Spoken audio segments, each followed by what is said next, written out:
أعوذ بالله السميع العليم من الشيطان الرجيم من حمزه ونفخه ونفسه بسم الله الرحمن الرحيم ربي يسر ولا تعسر وتمم بالخير ربي زدني علما ودت طائفة من أهل الكتاب لو يضلونكم وما يضلون إلا أنفسهم وما يشعرون يا أهل الكتاب لما تكفرون بآيات الله وأنتم تشهدون. آیت نمبر 69-70 دو آیتیں ہیں یہ، اور ترجمہ دیکھ لیجئے. طائفہ گروہ کو کہتے ہیں، جماعت کو کہتے ہیں. چھوٹی جماعت پر بھی اس کا اطلاق ہوتا ہے اور ایک بندے پر بھی اس کا اطلاق ہوتا ہے، ٹھیک ہے. اور آپ بڑی جماعت کے لیے بھی اس کو استعمال کر سکتے ہیں. ودت طائفتن، ٹھیک ہے، چاہتا ہے گروہ ایک اہل کتاب کا. آئیے ترجمہ دیکھتے ہیں. اہل کتاب کی ایک جماعت چاہتی ہے، ایک جماعت، سارے کے سارے نہیں، ایک جماعت ایسی ہے جو چاہتی ہے کہ تمہیں گمراہ کر دیں. کس کو؟ صحابہ کرام رضی اللہ تعالیٰ عنہم کے زمانے کی بات ہے، ٹھیک ہے. اگر ان کو گمراہ کرنا چاہتے ہیں تو کیا آج آپ کو نہیں چاہتے ہوں گے؟ نبی کریم صلی اللہ علیہ وسلم جب قرآن کا نزول ہو رہا ہے اس وقت وہ چاہتے تھے کہ آپ کو گمراہ کر دیں، صحابہ کرام کو گمراہ کر دیں. نعوذ باللہ، استغفر اللہ. سوچ دیکھیے، کر سکے نہ کر سکے، سوچ دیکھیے. اچھا، دراصل وہ خود اپنے آپ کو گمراہ کر رہے ہیں، ٹھیک ہے، اور سمجھتے نہیں ہیں، ٹھیک ہے. ان کو پتہ نہیں ہے کہ وہ کر کیا رہے ہیں، سمجھتے نہیں. اے اہل کتاب، تم باوجود گواہ قائل، یعنی اس بات کو تم جانتے ہو اچھی طرح، اس کے باوجود، حق کو جاننے کے باوجود تمہارا یہ حال ہے، پھر بھی دانستہ یعنی جان بوجھ کر اللہ کی آیات کا کیوں کفر کر رہے ہو؟ وجہ ہے کوئی اس کی؟ تمہیں پتہ ہے اس کا نتیجہ کیا ہوگا؟ نہیں پتہ.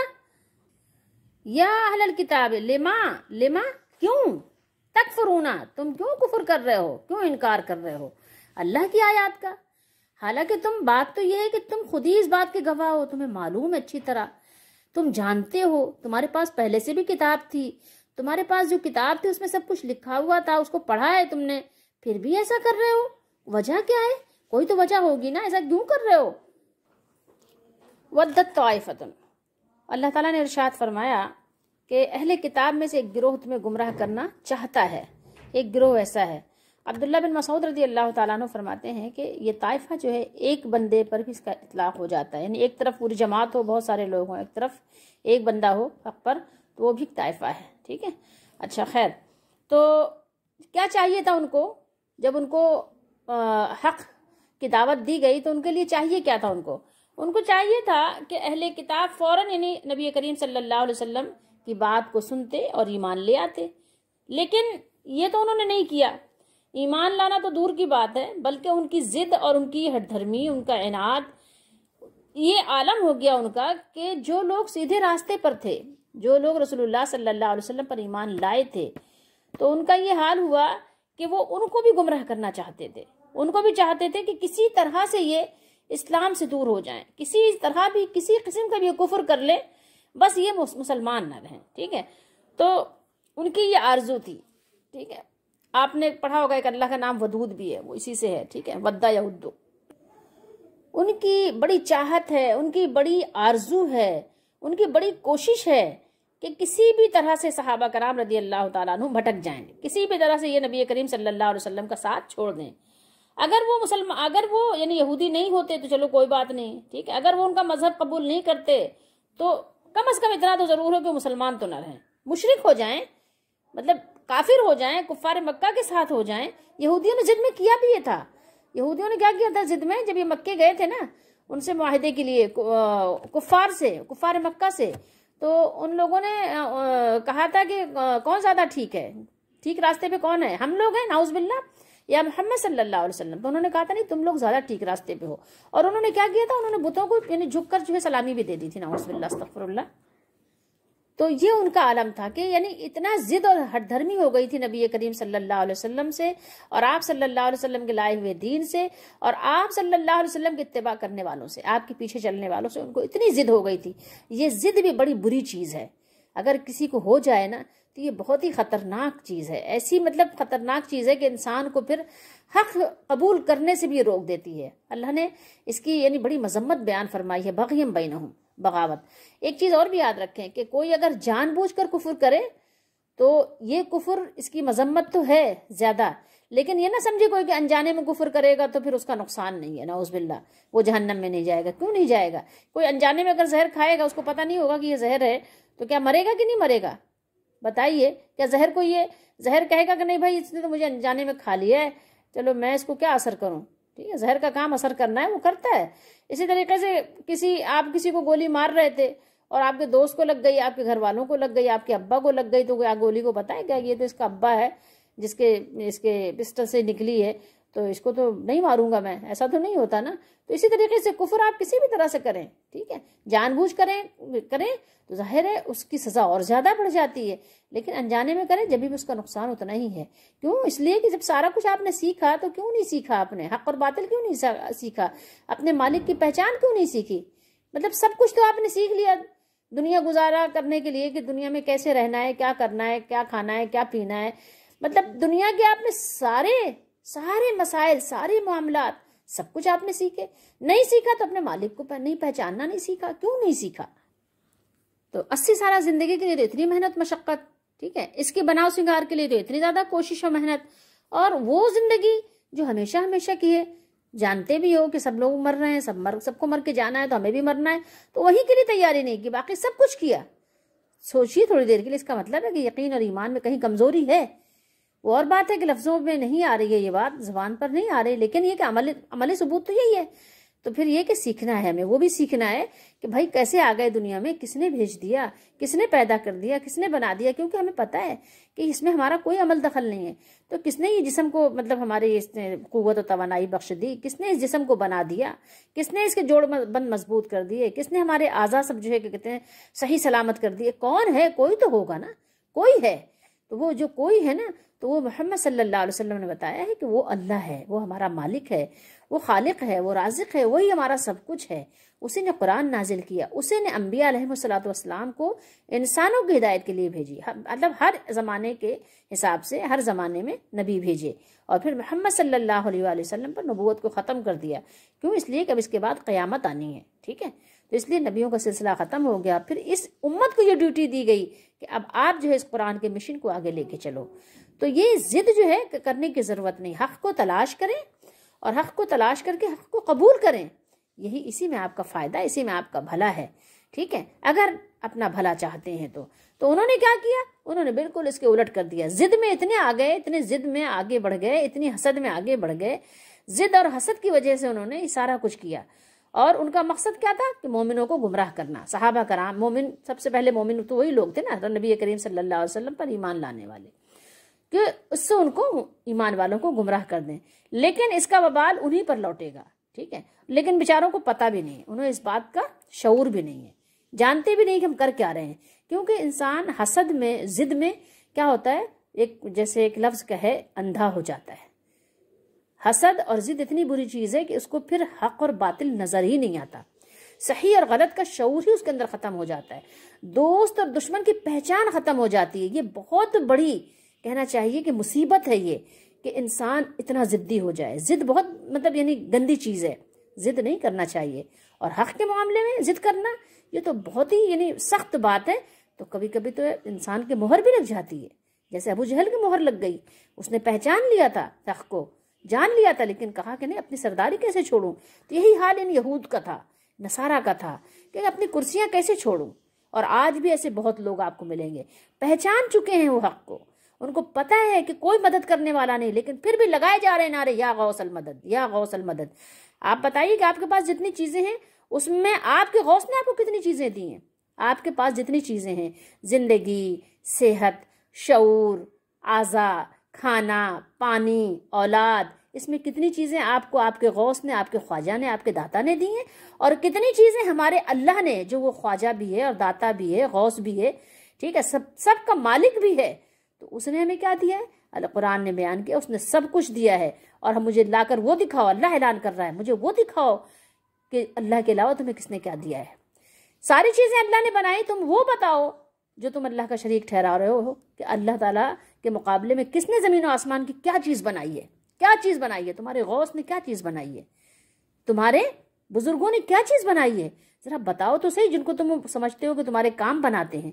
کام تو کوئی بھی نہیں بنا سکتا، کام صرف اللہ ہی بناتا ہے، لیکن جب اللہ چاہے گا تو تمہارا کام بگاڑے گا بھی۔ کیوں؟ اس لیے بگاڑے گا کہ تمہیں آزمائے گا، دیکھو کہ کون اللہ کی طرف آتا ہے اور کون اپنے ان بنائے ہوئے الہوں کی طرف جاتا ہے۔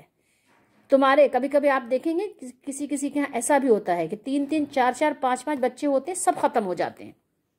دیکھا ہے آپ نے ایسا کہ 4 بچے ہوئے 4 ختم، 5 بچے ہوئے 5 ختم؟ اللہ کی شان ہے۔ اللہ تعالیٰ ایسے لوگوں کو صبر بھی دے اور اللہ تعالیٰ ایسی آزمائشوں سے بھی بچائے، لیکن ایسی آزمائش اللہ کرتا ہے۔ اب پھر کیا ہوتا ہے، ان کی اتنی بڑی آزمائش ہوتی ہے، بتائیں کبھی کبھی انسان سدھر جاتا ہے اور وہ اللہ ہی کی طرف آ جاتا ہے، اور کبھی کبھی کیا ہوتا ہے کہ انسان گمراہ ہو جاتا ہے، اس مزار پہ اس مزار پہ، اس پیر کے پاس اس فقیر کے پاس، اس در پہ اس مولانا کے پاس بھاگ رہا ہے۔ نتیجہ کیا ہوتا ہے؟ اگر نصیب میں لکھا ہوتا ہے تو اللہ تعالیٰ نے ایک آدھ بچہ دے دیتا ہے زندگی والا، لیکن ہوتا کیا ہے کہ اس کا ایمان بگڑ جاتا ہے۔ وہ کہتا ہے دیکھو فلاں سے دعا کرائی تھی، دعا کرانا تو ٹھیک ہے، لیکن فلاں کے پاس گیا تھا، فلاں پیر کے پاس گیا تھا، فلاں بابا کے پاس گیا تھا، اس نے تعویذ دی تھی، اس کی تعویذ سے دیکھو بچہ زندہ ہے، 5 مر گئے، ایک بچہ یہ جو زندہ نظر آ رہا ہے آپ کو، یہ پیر بابا نے جو ہے نا وہ تعویذ دی تھی، اس بڑا اچھا تعویذ تھا اس کے تعویذ سے میرا بچہ یہ زندہ رہا۔ حالانکہ ایسا نہیں ہے، یہ زندہ ہے بچہ۔ دعا تو ٹھیک ہے، دعا آپ کسی سے بھی کروا لیں، ٹھیک ہے، نیکوں سے، خیر گناہگاروں کی دعا بھی اللہ تعالیٰ سنتا ہے، ایسی بات نہیں۔ نیکوں سے میرا گناہگار سے مراد میرا ہی نہیں تھا، گناہگار سے میری مراد ہوتی ہے ہمیشہ کفر شرک والے، ٹھیک ہے، ان کا بھی وہ گناہگار ہی ہوتے ہیں، لیکن کفر شرک کی وجہ سے وہ ان کا گناہ بہت بڑا ہوتا ہے، ٹھیک ہے، وہ بہت بڑے مجرم ہو جاتے ہیں۔ تو کبھی کبھی ایسی آزمائش ہو جاتی ہے کہ وہ میرے پیر بابا نے، وہ فلاں مزار والے نے جو ہے نا وہاں گئے تھے، وہ فلاں مزار والے نے، بابا نے اس کو زندگی دے دی، نعوذ باللہ استغفر اللہ، اس کی وجہ سے یہ جو ہے ہمارا کام بن گیا، اس مزار پہ گئے تھے اس لیے اللہ نے سن لی۔ اللہ اکبر، اللہ نے مزار پہ جانے کی وجہ سے سنی ہے؟ سوچو تو ذرا، کیا رہے ہو؟ لیکن یہ سب کچھ زدم زدی کی وجہ سے ہوتا ہے، معلوم ہوتا ہے، بہت سارے لوگوں کو معلوم ہے، لیکن ظاہر ہے وہ ضد میں آ گئے ہیں، نہیں چھوڑنا، نہیں ماننا ہی نہیں ہے، کچھ بھی کر لو نہیں ماننا۔ کیا ہمارے سب غلط ہیں؟ نہیں، ماننا ہی نہیں ہے۔ انہوں نے یہ قسم کھا رکھی ہے، یعنی اپنے طور پر جیسے گویا قسم کھا لے کوئی، ایسے انہوں نے یعنی ضد کو اختیار کر لیا ہے۔ لیکن اس میں وہ نقصان کس کا کر رہے ہیں؟ کس کا نقصان کر رہے ہیں؟ وہ گمراہ خود بھی ہو رہے ہیں اور نقصان اپنا کر رہے ہیں۔ کیا کر رہے ہیں؟ اللہ تعالیٰ نے فرمایا، دیکھیے قرآن مجید میں، کہ الا انفسہم، یعنی وہ گمراہ نہیں کر رہے ہیں، وما یضلون، وہ کسی کو گمراہ نہیں کر رہے ہیں، کس کو؟ مگر اپنے آپ کو۔ کسی کو جو ہے وہ نقصان نہیں پہنچا رہے ہیں، مگر اپنے آپ کو نقصان پہنچا رہے ہیں۔ لیکن بیچاروں کو پتہ بھی نہیں ہے کہ اس ضد کی وجہ سے، اتنی زیادہ جو ہے کہ کہتے ہیں بغاوت کی وجہ سے، سرکشی کی وجہ سے میں نقصان اپنا کر رہا ہوں۔ لیکن افسوس کی بات ہے کہ پتہ بھی نہیں ہے۔ پتہ کیسے ہو؟ جب وہ ضد کی پٹی بن گئی آنکھوں پہ، ٹھیک ہے، اور انہوں نے جو ہے اس کی ضد والی اوڑھنی اوڑھ لی ہے، تب کیسے پتہ چلے گا؟ پتہ نہیں ہوگا ان کو۔ یا اہل الکتاب لما تکفرون، یا اہل الکتاب لما تکفرون بآیات اللہ وانتم تشہدون، اے اہل کتاب تم اللہ کی آیتوں کا کیوں انکار کرتے ہو؟ حالانکہ، یہ واو کو اگر آپ حالیہ بنائیں تو کیا ہوا؟ حالانکہ، وانتم، حالانکہ تم لوگ، حالانکہ تم سب، حالانکہ تم خود ان کی سچائی کے گواہ ہو، تمہیں معلوم ہے، ٹھیک ہے، تم جانتے ہو کہ یہ آیات سچی ہیں، اور تم ان کی حقیقت کو بھی جانتے ہو، تمہیں اچھی طرح معلوم ہے، تمہیں اچھی طرح پتہ ہے، تو پھر اتنا بڑا ظلم اپنے ساتھ کیوں اٹھا رہے ہو؟ کیوں؟ سب سے بڑا ظلم یہ ہے کہ انسان اپنے ساتھ جو ظلم کرتا ہے، دوسروں کے ساتھ تو کرتا ہی، اپنے کے ساتھ ظلم کرنا، یعنی اپنی قبر، حشر، آخرت برباد کر لینا، اپنے آپ کو جہنمی بنا لینا، اور اپنے آپ کو جنت سے محروم کر دینا۔ اسی لیے تو سورہ سبا میں اللہ نے فرمایا کہ اگر نہیں سمجھ آ رہی تو اکیلے بیٹھو، تھوڑی دیر غور تو کرو، دو بیٹھ جاؤ، ادھر مجمع میں بھیڑ بھاڑ میں نہیں سمجھ آتی، سمجھنے کی کوشش کرو۔ قرآن مجید میں اللہ تعالیٰ نے اسلام کی صداقت، اسلام کی حقانیت، ایسے اس کے دلائل پیش کیے ہیں، اس قدر واضح روشن دلائل اللہ تعالیٰ نے پیش کیے ہیں کہ پڑھنے والا جیسے کہ گویا اپنے آنکھوں سے دیکھ رہا ہے، مشاہدہ کر رہا ہے، وہ سب کچھ یعنی اپنے آنکھوں سے مشاہدہ کر رہا ہے کہ اللہ کے سوا کوئی کچھ دینے والا نہیں ہے۔ سب کو معلوم ہے اللہ ہے ایک، ایک اللہ ہے جو نظام ہستی کو چلا رہا ہے، نظام کائنات کو چلا رہا ہے. وہ ہمارے اپنے اندر اس نے نشانیاں رکھی ہیں. دیکھیں آپ ایک لقمہ بھی منہ کے اندر رکھیں، اگر اللہ نہ چاہے تو اس کو آپ اندر نہیں اتار سکتے. آپ یقین رکھیں اس بات کا. ایک قدم آپ اٹھاتے ہیں اور دوسرا رکھتے ہیں، اگر اللہ کا حکم نہ ہو نہیں کر سکتے. یہ ساری چیزیں اتنی یعنی واضح ہیں. میں ابھی زمین و آسمان کے غور و فکر کی بات ہی نہیں ہے. آپ اپنے اندر، اپنے گھر میں، اپنے پاس، اپنے آپ باتھ روم میں بیٹھے تو آپ کو اندازہ ہوتا ہے کہ ایک مالک ایسا ہے جس کی قدرت، جس کی شہنشاہی ایسی ہے. دیکھو اس نے باتھ روم میں بیٹھنے کا بھی آپ کو کیسے سلیقہ دیا ہے. تصور تو کرو.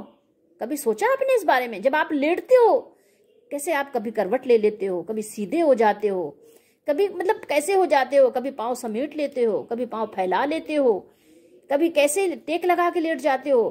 کس طرح سے اللہ تعالیٰ نے یعنی تمہاری چال ڈھال، تمہارا اللہ تعالیٰ نے ڈھانچہ بنایا. کبھی تم اس پر غور کرتے ہو؟ اس میں کسی اور کا عمل دخل ہے؟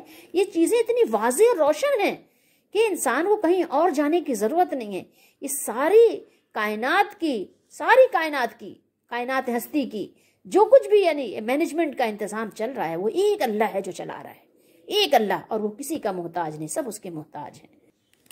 لیکن پھر بھی آپ دیکھیں تو آپ کو جو ہے ممبروں سے آپ کو جو ہے ایسی آوازیں آئیں گی کہ نہیں فلاں پیر بابا بھی سب کچھ کر دیتا ہے، اس کے در پر جانا، اللہ کے در پہ جانا ہے. کہاں ہے؟ کہاں یہ بات ہے؟ کہیں بھی نہیں ہے.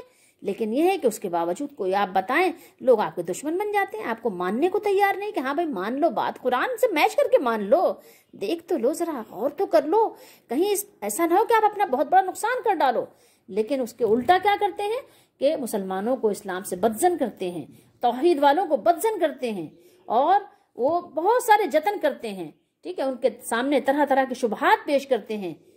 ٹھیک ہے، شبہات پیش کرتے ہیں اور کہیں سے الٹی سیدھی باتیں لے آتے ہیں اور لوگوں مطلب یہ ایک طرح سے الزامات تراش کے کہ دیکھو ایسا بھی ہے، فلاں نے دیکھو فلاں مزار پہ گئے تھے تو یہ ہو گیا تھا، وہاں گئے تھے تو یہ ہو گیا تھا، مندر گئے تھے دیکھو یہ مراد پوری ہو گئی تھی.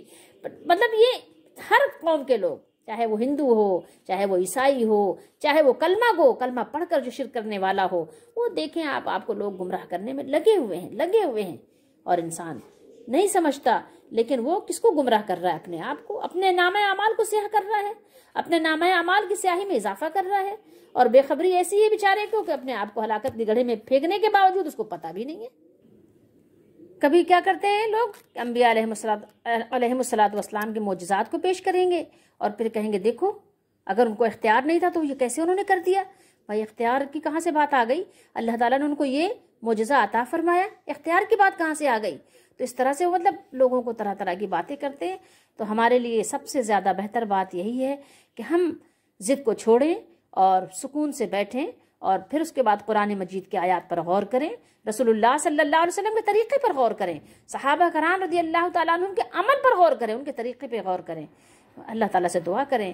بے شک اللہ تعالیٰ کی رحمت بہت بڑی ہے، اس کی شان کریمی بہت زیادہ ہے.